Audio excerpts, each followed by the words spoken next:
사랑하는 성도 여러분, 기도 강의 시간입니다. 주님의 기도, 바울의 기도, 우리의 기도 8번째 시간이 되었습니다. 기도 강의를 시작한 지도 벌써 8번째 시간인데요. 이제 강의 후반부에 온 것 같습니다. 처음 강의를 들으실 때 그 마음을 계속 유지하시고 주님의 기도와 또 신약 성경 가운데 나타난 바울의 기도 계속해서 마지막까지 공부를 해주신다면 여러분들 기도 생활에 큰 유익이 되리라고 저는 굳게 믿고 있습니다. 자, 오늘 우리가 함께 나눌 말씀은 은혜와 사랑 그리고 교제라는 제목입니다. 오늘의 본문 고린도후서 13장 13절의 말씀을 함께 읽어보겠습니다. 주 예수 그리스도의 은혜와 하나님의 사랑과 성령의 교통하심이 너희 무리와 함께 있을지어다. 아멘. 오늘은 짧은 말씀을 가지고 이야기를 계속해 볼까 합니다. 고린도후서 13장 13절 말씀을 읽어보았는데요. 고린도후서의 이 마지막 문장은 바울이 쓴 가장 유명한 구절 중 하나라고 평가받는 그런 말씀입니다. 이 구절은 많은 교회와 기독교 모임에서 기도나 축도에 일반적으로 사용되는 표현이 되었습니다. 우리 성도님들께서도 예배 중에 아마 이것과 유사한 말씀을 들어보신 기억이 분명 있으리라 생각을 합니다. 사실 너무 유명해서 이 구절을 자주 듣고 말하는 사람도 이것이 바울이 쓴 것인 줄 모르는 경우도 많이 있고요. 그런 것 같다고 생각하면서도 성경 가운데 어디쯤 위치해 있을까 이렇게 궁금해하는 분들도 많이 있습니다. 오늘 살펴본 이 짧은 구절에는 그리스도인이 되는 것에 관한 아주 많은 내용이 압축해서 담겨 있습니다. 예수님과 성령님을 통해서 알게 되는 하나님께 이 말씀은 그 초점을 분명히 맞추고 있는데요. 특별히 고린도후서 13장 13절은 실용적인 의미와 또 신학적인 의미를 동시에 풍성하게 가져와서 하나의 품격 있는 걸작품 기도문을 빚어내고 있습니다. 그런 점에서 생각해 볼 때 이 문장이 왜 그렇게 많은 그리스도인들에게 그동안 사랑받아왔는지를 우리는 미루어 짐작할 수가 있습니다. 자, 우리는 이 구절에서 잠시 걸음을 멈추고 그 안을 조금 더 깊이 들여다볼 필요가 있겠습니다. 너무 친숙해진 탓에 그저 뜻없이 스쳐 지나가는 문장이 되어버리기 전에, 그래서 그것이 실제로 의미하는 내용을 다 놓쳐버리기 전에 말이죠. 이 구절이 그리스도인이 되는 것에 대해 말하는 것에서부터 오늘 이야기를 함께 시작해 보겠습니다. 여러분, 예수님을 따르는 사람, 그리스도인이 된다는 것은 은혜로부터 시작됩니다. 나의 나된 것, 살아계신 하나님이 직접 우리에게 오신, 우리에게 받을 만한 자격이 없는 그분의 놀랍고도 순전한 사랑 때문입니다. 바울이 그의 복음에서 반복하여 찬송하는 것이 바로 우리 하나님의 사랑입니다. 그런데 오늘 바울이 은혜라는 단어를 쓸 때 그것은 하나님이 우리를 위해 값없이 그리고 사랑으로 하시는 일을 의미할 뿐 아니라 그가 우리 안에서 그리고 우리를 통해 하시는 일을 의미하기도 합니다. 조금 더 구체적으로 이야기해 보자면 바울이 마케도니아 교회들에게 더욱 관대하게 그리고 그들의 형편 이상으로 베풀며 살 것을 강하게 권면했을 때 하나님이 그들 안에서 그리고 그들을 통해 행하셨던 일을 의미하고 있습니다. 사실 이 두 번째 의미가 충분히 설득력을 갖는 이유가 있습니다. 은혜란 원래 자신을 주시는 자비로운 하나님의 사랑을 가리키는 것이기 때문입니다. 따라서 그 은혜로 삶이 변화된 사람들 역시 자신을 내어주는 사랑이 넘치는 사람이 되는 것 어쩌면 당연한 일입니다. 자, 그렇다면 바울은 오늘 본문에서 왜 단순히 하나님의 은혜라고 끝내지 않고 왕이요 주이신 예수 그리스도의 은혜라고 말하고 있는 것일까요? 사실 바울은 앞부분에서도 이 점에 대해 이야기한 적이 있습니다. 앞선 본문 고린도 후서 8장과 9절을 보면 고린도 교회에게 관대하게 베풀 것을 권면한 바울은 하늘에서 누리시던 모든 부요함을 버리고 우리를 위해 이 낮고 낮은 땅 가운데 임하신 우리 주 예수 그리스도를 그 예로 들었습니다. 우리는 이것을 다른 표현으로 이렇게 말할 수도 있겠습니다. 자비로우시며 자신을 내어주시는 스스로 인간이 되신 하나님, 그분이 바로 예수 그리스도라는 사실입니다. 우리 예수님은 하나님의 은혜를 체현하셨습니다. 예수님께서 사람의 모습으로 오신 것은 참으로 중요한 의미를 갖습니다. 은혜가 진정한 의미의 은혜가 되기 위해서, 은혜가 이 세상 가운데 부어지기 위해서 그것은 반드시 필요한 일이었습니다. 그러므로 오늘 본문의 표현 가운데 주 예수 그리스도의 은혜라고 되어 있는 것은 전혀 어그러짐이 없습니다. 이제 우리는 이 은혜가 교회의 생명 안에서 더욱 강력하게 역사하기를 기도해야 할 것입니다. 이것은 고린도 후서 전체가 담고 있는 일련의 생각을 우리에게 잘 요약해 줍니다. 그 특정한 힘이 역사할 때 언제나 그 곁에는 하나님의 사랑이 있었습니다. 신약 성경이 말하고 있는 하나님의 사랑이란 단순히 하나님의 성품만을 뜻하지 않습니다. 그것은 하나님 존재의 핵심이며 본질입니다. 물론 우리는 사랑이 깊은 인격적인 자질이고 아마도 가장 고차원적인 인격적 자질이라고 말할 수도 있습니다. 유일하고 참되신 우리 하나님이 사랑의 하나님이라고 믿는 우리 그리스도인들의 입장이 신에 대한 대다수의 다른 관점과는 철저히 구별된다는 점, 우리는 오늘 생각할 필요가 있겠습니다. 여러분, 고대 이방 세계는 신을 사랑의 존재로 믿지 않았습니다. 특정한 사람들에게는 사랑을 베푸는 일부 신이나 여신들이 언급되기도 했지만 기본적으로 그들의 세계는 초인적인 힘에 대한 두려움과 불안으로 가득한 것이었습니다. 이방인들에게 초인적인 힘이란 사랑을 의미하지 않았습니다. 그것은 변덕과 악의로 차 있는, 곧 비위를 맞추고 달래야 하는 그런 힘을 뜻했습니다. 종교적으로 다원적이던 그 세계에서 가장 내밀한 본성이 사랑인 신에 대해 말하는 종교는 세상 어느 곳에도 없었습니다. 여러분, 이것은 그리 놀라운 일은 아닙니다. 이 세상 사람들이 경험하는 삶이 순수하게 행복으로만 채워지는 경우는 극히 드물기 때문이죠. 이 세상에 대해 조금이라도 고민해 본 사람이라면 세상을 만든 신이 사랑의 신일 수는 없다, 그런 결론을 내리기가 참 쉽습니다. 그런데 유대인들의 신앙이 희망으로 붙들고 있었고 또 우리 그리스도인들이 마침내 성취되었다고 선포한 것은 바로 세상을 창조하신 하나님이 사랑의 신이었다는 믿음이었습니다.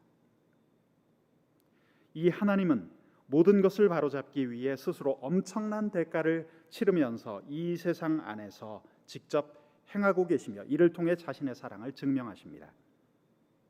초기 그리스도인들은 이 사랑의 하나님을 뚜렷이 응시하는 법과 그분을 신뢰하고 사랑하는 법을 배웠습니다. 그들은 자신들이 새로운 종류의 영성을 소유하게 되었다는 것을 알았습니다. 그것은 곧 어린아이가 아빠를 향해 갖는 것과 같은 신뢰, 친밀감이었습니다. 그것은 그들이 받는 사랑이 영원히 끝나지 않는 그런 사랑임을 알았을 때 얻게 되는 포근한 안정감이었습니다. 바로 이것이 오늘 기도문을 통하여 바울이 우리에게 말하고 있는 영원한 하나님의 사랑입니다. 생각할수록 놀라운 것은 이것입니다. 이 사랑에 붙들린 사람들, 그 혈관 속에 주 예수의 은혜가 흐르는 사람들은 이 세상이 전에 한 번도 경험해 보지 못한 영적인 가족의 일원이 된다는 것이죠. 이 가족은 육체적이고 인종적인 혈통 관계로 이루어지지를 않았습니다. 하나님의 형상으로 태어난 사람이라면, 주 예수 그리스도를 구주로 고백하는 그런 사람이라면 어느 누구나 예외 없이 이 영적 가족의 일원이 될 수가 있습니다. 이것은 대다수의 현대인들뿐 아니라 많은 고대인들에게 쉽게 받아들여지지 않는 힘든 생각이기도 했습니다. 여러분, 성경에서 말하는 영적인 가족은 공동의 삶을 나누도록 부름을 받았습니다. 자, 이 대목에서 바울이 쓴 아주 유명한 단어가 있습니다. 우리에게도 익숙한 말인데요. 바로 코이노니아라는 말입니다. 코이노니아는 파트너십, 연합, 동참, 나눔, 교감, 때로는 상호 교환, 보다 친숙한 의미로는 교제라고도 번역이 가능합니다. 사실 바울과 고린도 교회의 코이노니아는 당시에 엄청난 중압감을 견뎌야만 했습니다. 그들은 방문과 서신 교환, 소식과 소문을 통해 슬픔과 기쁨을 겪어야 했고 절망과 희망을 두루두루 지나야만 했습니다. 서로의 관계를 개선하기 위해서 그들은 아주 힘든 노력을 해야만 했습니다. 사랑하는 여러분, 바울이 그냥 이 고린도 교인들을 포기하고 다른 곳의 교회를 쉽게 세우지 못했던 까닭은 무엇입니까? 자신이 사랑하던 마케도니아 교회들과의 행복한 관계에 그저 만족할 수만 없었던 이유가 과연 무엇이겠습니까? 그것은 삶에서 일하시는 하나님의 거룩한 영이 고린도 교회 안에서도 동일하게 역사하고 계시다는 바울의 흔들리지 않는 믿음 때문이었습니다. 그래서 바울은 그들과의 파트너십, 동참, 그리고 사귐이 더욱 온전해지도록 끝까지 포기하지 않고 몸부림쳤던 것입니다. 강의를 듣고 계신 여러분, 성령의 사귐이 실제로 무엇을 의미하는지 진정 알고 싶으십니까? 그렇다면 오늘 본문인 고린도 후서 13장 13절을 포함해서 고린도 후서 이 서신서 전체를 천천히 그리고 진지하게 읽어보시기를 주님의 이름으로 권면드립니다. 다음 질문을 생각해 보면서 주님이 주신 기도 속으로 더 가까이 다가가 보겠습니다. 더 깊은 묵상을 위한 질문입니다.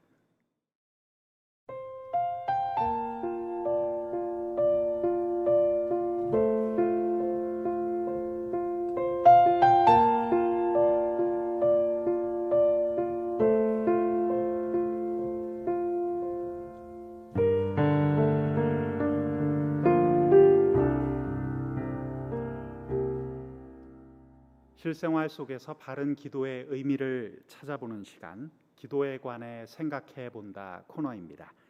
오늘은 그 8번째 시간으로 상담자 하나님에 대해서 생각해 보고자 합니다. 우리가 말을 해도 좋고 하지 않아도 좋습니다. 하나님을 의식하고 하는 행동은 모두 영적인 교제입니다.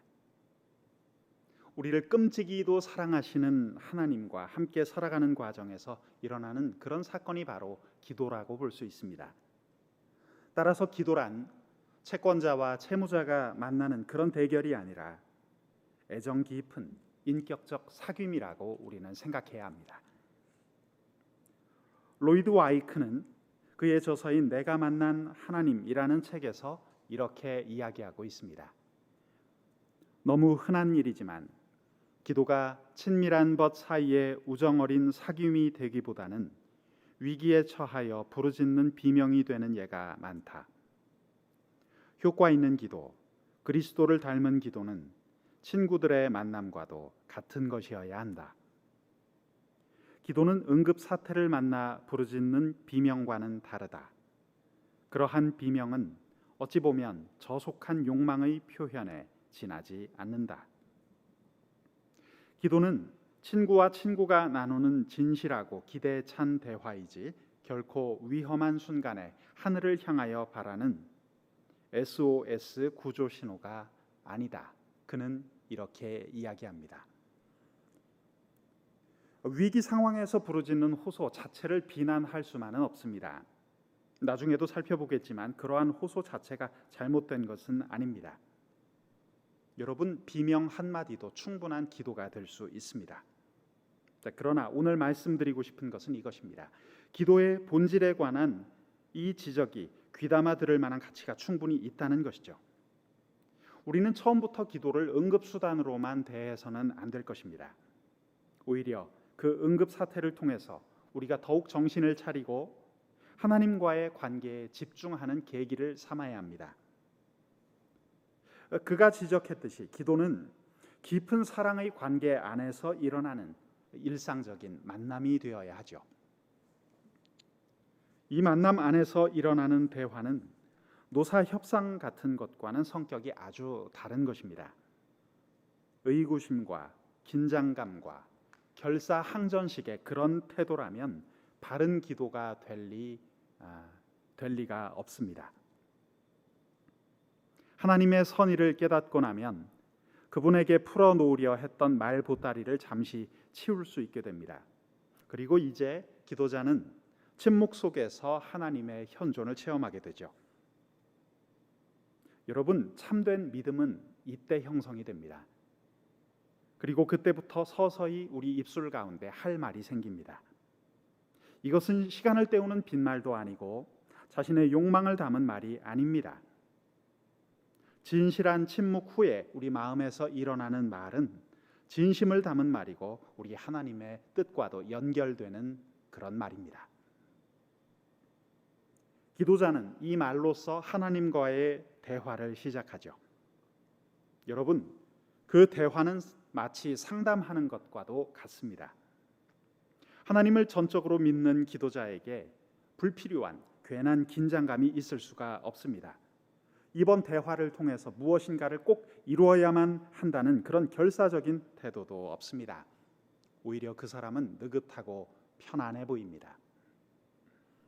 그 상태에서 자신의 문제에 대해 하나님과 상담을 합니다. 여러분, 실제 상담하는 것을 보면 상담자와 내담자는 서로 말하려고 다투는 법이 없습니다. 충분한 시간을 두고 서로 천천히 대화를 나눕니다. 내담자는 자신의 내면 가운데 있는 문제를 정직하게 알려주고 상담자의 의견을 구합니다. 실제로 많은 경우 내담자는 상담자의 말에서 해답을 얻기보다는 자신의 말에서 스스로 해답을 발견하곤 합니다. 그런데 그런 일이 우리와 하나님 사이의 기도에서도 일어난다는 것입니다. 내담자는 상담자에게 어떤 영향을 끼치려 하지 않습니다. 상담자에게는 아무 문제가 없습니다. 문제가 있는 쪽은 바로 내담자 자신입니다. 이런 관점에서 생각해 볼 때 기도자가 하나님께 영향을 주려 해서는 안 될 것입니다. 왜냐하면 문제가 있는 쪽은 기도자 자신이기 때문입니다. 그렇기에 하늘 보좌를 움직이려고 성급하게 달려들기보다는 자신의 마음을 움직이는 노력부터 해보아야 합니다. 위대한 성경학자로 꼽히는 윌리엄 바클레이는 골로새서 주석에서 우리에게 이런 이야기를 들려주고 있습니다. 강의안을 보시면 기도는 하나님의 뜻을 아는 끊임없는 지식으로 충만하기를 구하는 데서 시작합니다. 기도의 최대 목적은 하나님의 뜻을 아는 것입니다. 기도 속에서 우리는 하나님이 우리에게 귀를 기울이시게 하기보다는 하나님께 귀를 기울여야 합니다. 기도는 우리의 바람과 생각을 하나님께 강요하는 것이 아닙니다. 하나님이 우리에게 원하시는 것을 찾으려고 노력하는 것입니다. 사랑하는 여러분, 윌리엄 바클레이는 기도에 관한 깊은 통찰을 우리에게 들려주었습니다. 저의 경험으로 볼 때도 요구하는 식의 기도는 기도자를 쉽게 지치게 만들어버립니다. 똑같은 요구사항을 수없이 반복하다 보니 지치지 않을 수가 없는 것이죠. 말하는 사람도 이렇게 지루한데 듣고 계신 하나님은 얼마나 지루하고 힘드시겠습니까? 이렇게 기도할 때는 기도를 통하여 충만하고 신선한 경험을 하기가 참 어렵습니다. 단지 오늘의 기도 분량을 채웠다는 실적 의식만이 남을 뿐입니다. 요구사항을 늘어놓지 말고 하나님과 나 자신에게 집중하면서 인격적인 교제 가운데 들어가면 그때 우리는 비로소 기도의 진정한 맛을 경험하게 될 것입니다. 그 상태에 계속 머물고 싶어집니다. 기도 후에 충만한 희열과 든든한 평강이 마음 가득 차오르는 변화를 경험할 수 있습니다. 내적으로 정돈되고 삶의 방향이 점점 뚜렷이 보이고 자그마한 자극에도 동요되던 그 마음이 묵직한 평화에 휩싸입니다. 경험하지 않고는 알 수 없는 영적 비밀이 바로 이러한 기도에 있는 것입니다. 오늘 강의를 정리할 시간입니다. 오늘 함께 공부했던 바울의 기도를 우리 마음속에 품고 오늘을 살아가는 우리 자신의 기도로 이어가기를 원합니다. 연주 찬송이 흐르는 동안 성령님 주시는 감동을 따라서 이 시간 함께 기도하겠습니다. 기도 제목을 함께 나누도록 하겠습니다. 첫 번째 기도 제목입니다. 고대 이방 세계는 신을 사랑의 존재로 믿지 않았습니다. 사랑을 베푼다는 일부 신이나 여신이 언급되기는 했지만 기본적으로 그들의 세계는 초인적 힘에 대한 두려움과 불안으로 가득한 것이었죠. 우리의 삶과 대조되지 않습니까? 오늘 예수 그리스도를 믿는 기독교인들은 어떻습니까? 우리는 하나님의 사랑 안에 거하면서 은혜를 경험하지 않습니까? 사랑이 풍성하신 하나님이 우리 곁에 계심을 감사하는 기도, 이 시간 같이 드려보시는 건 어떨까요? 함께 기도하겠습니다. 성소에 서서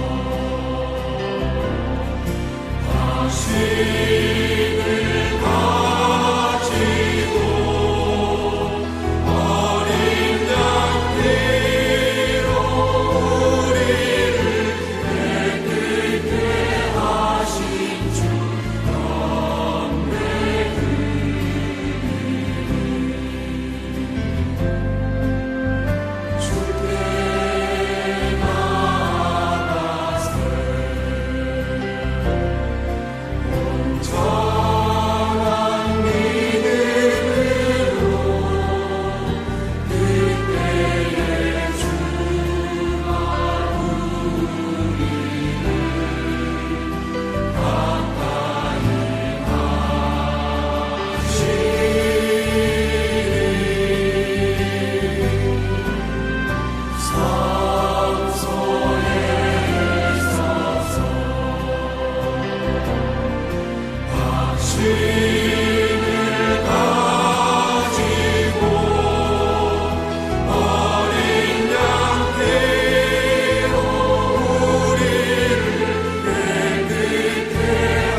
두 번째 기도 제목을 함께 나누겠습니다. 영적 가족에 대한 이야기를 강의 가운데 드렸습니다. 영적인 가족은 공동의 삶을 나누는 공동체의 일원입니다. 바울이 쓴 유명한 헬러 단어를 우리는 성경을 통해 봅니다. 코이노니아라는 말입니다. 고린도 교회 당시 너무나 어지러운 문제들이 있었고 복잡하게 해결해야 할 문제들이 있었지만 그들은 코이노니아를 붙들고 계속해서 바울의 이야기를 경청했습니다. 고린도 교회의 사람들은 방문과 서신 교환과 소식과 소문을 통해서 여러 가지 감정들을 겪어야만 했습니다.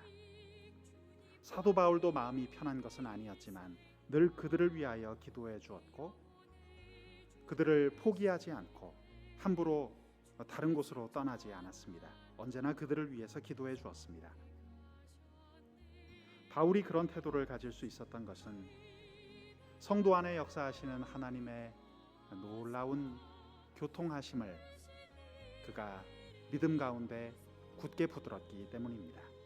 오늘 이 시간 성령의 교통하심이라는 오늘 본문의 표현을 붙들고 우리의 교회 공동체가 이런 코이노니아를 이루게 해달라고, 성령의 교통하심 가운데 있게 해달라고 함께 기도하기를 원합니다. 우리 이 시간 기도하겠습니다. 함께 기도하겠습니다.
오늘 마지막 세 번째 기도 제목을 함께 나누겠습니다. 오늘 강의를 통해 우리가 공부했던 것처럼 요구사항을 먼저 들어놓지 말고 하나님과 나의 관계에 집중하면서 인격적인 교제에 들어가면 우리는 기도의 진정한 맛을 경험할 수 있게 될 것입니다. 기도 후에 충만한 희열과 든든한 평강이 우리의 마음 가운데 차오르는 변화를 경험할 수 있을 것입니다. 어지럽던 나의 마음이 묵직한 평화에 휩싸이는 기도의 놀라운 능력을 우리가 맛보기를 원합니다. 성도 여러분, 우리 이렇게 기도합시다.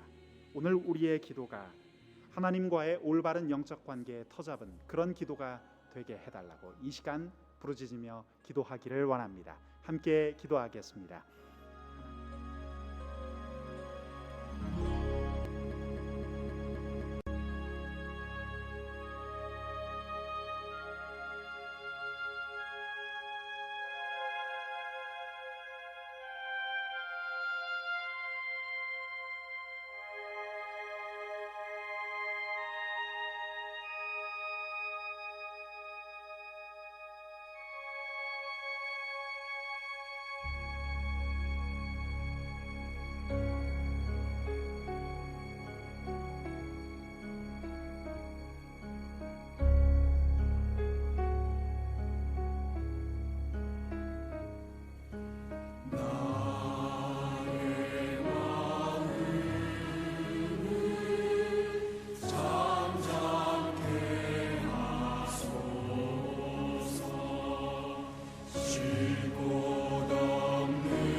성도 여러분, 바울의 기도를 우리 다시 한번 낭독하면서 이 시간을 마치고자 합니다.